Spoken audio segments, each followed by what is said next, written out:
Alright, hello everybody. This is the first lesson of JavaScript. So, the first thing we're going to do is we're going to go over the basics of what you need to know in order to begin coding. So, in order to know how to program first, you need to know what a computer is. So, a computer is, in a way, it's like a pet. So, let's say you have a pet dog and his name is Paul. Well, Paul doesn't know how to do anything. Paul literally will sit in one place. He won't blink. He won't breathe. He won't do anything. Now, in order to make Paul do anything, you need to give him a list of commands. Now, for you pet owners, you know what commands are. Roll over, stay, go fetch, that kind of thing. Well, computers are really similar. Computers require you to give them commands in order for them to execute those commands and to produce whatever the result is that you wanted. So this is where your commands are. You'll and what in computer language, what we call commands, they're actually called code. So you'll say your command here, and then the computer will execute it in this area right here. And this area is kind of your canvas. This is like really where you take your artistic ideas and you put them into work.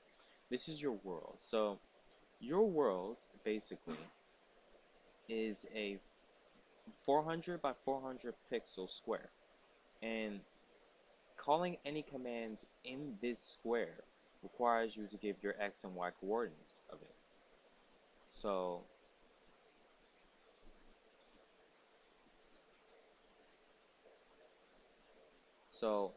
your square starts from 0 to 400, and that's your x-axis. And then it also starts from 0 to 400 on your y-axis. So whenever you want to call it a command like a circle or a square, well, in JavaScript you don't literally say circle because nothing's going to come up. The computer doesn't understand English like we do. The computer has an entirely different language. It's really similar to ours, but you'll have to learn that in order to understand how to basically give your computer commands. So the first thing we're going to want to do is we're going to observe this piece of code that I've written here. So you see I have fill, text size, text, and these random numbers which don't really make any sense.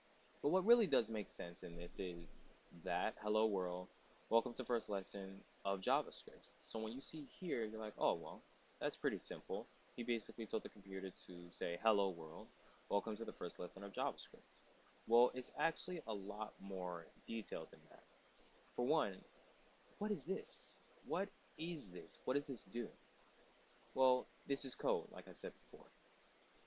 So by me calling this command, or these set of commands, such as fill, text size, text, fill, text, text, no fill, and ellipse, by me calling that, I somehow managed to tell the computer in JavaScript, hello world, welcome to first lesson of JavaScript. Or I told the computer to tell you.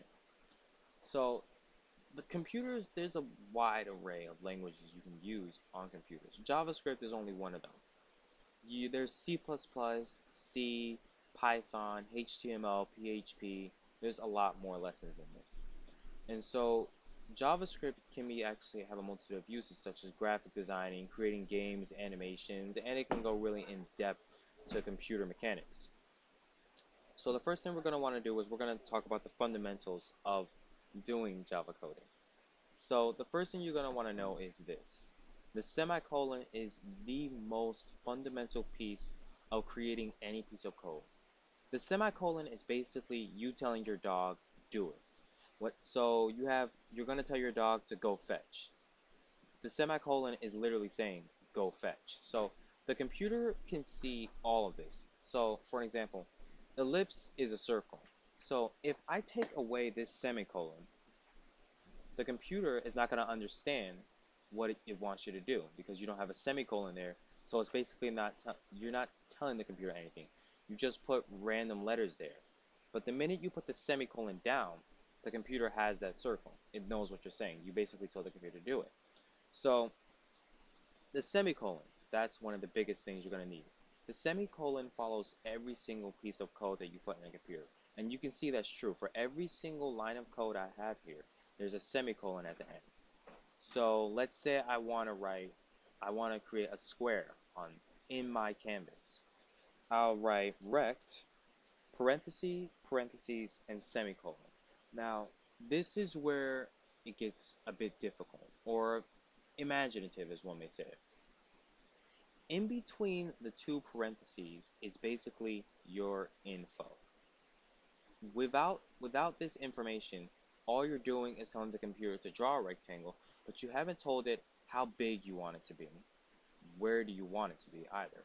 So the first parameter, as it's called, because that's what this info inside of these parentheses are called, parameters. A line of code can have a large amount of parameters. Some of them can have 6 pieces of parameters inside them. The entire thing is called a parameter, but you get what I'm saying. So the first piece of parameter typically for any line of code is your x-coordinate.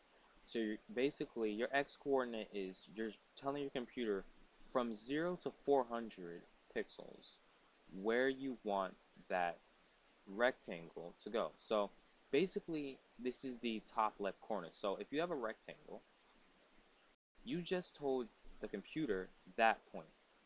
You just told it the x-coordinate. You didn't tell it the y-coordinate. You didn't tell it anything else.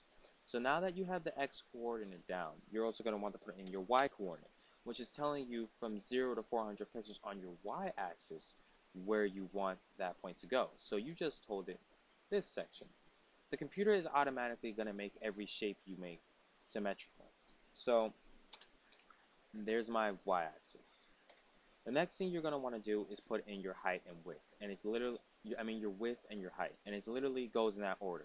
If you don't put it in that order, then your height and width are going to be switched. So let's say I want my height to be 120 and I want my width to be 50.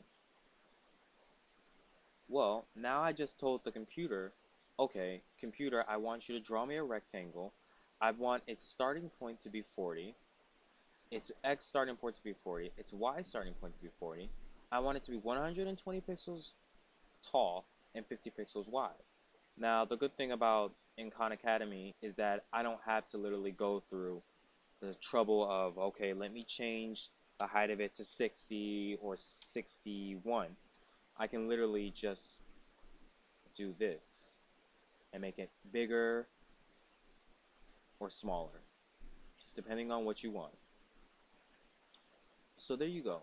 You have your parameters inside there, and then you have your semicolon. And that's really all we're going to do today. Those are really the biggest things you want to know before you create any type of line of code. Before you create any type of code, whether it be ellipse or text or anything like that, the number 2 things you need to do is first you need to call whatever it is. So you want to draw a rectangle, you have to say rectangle.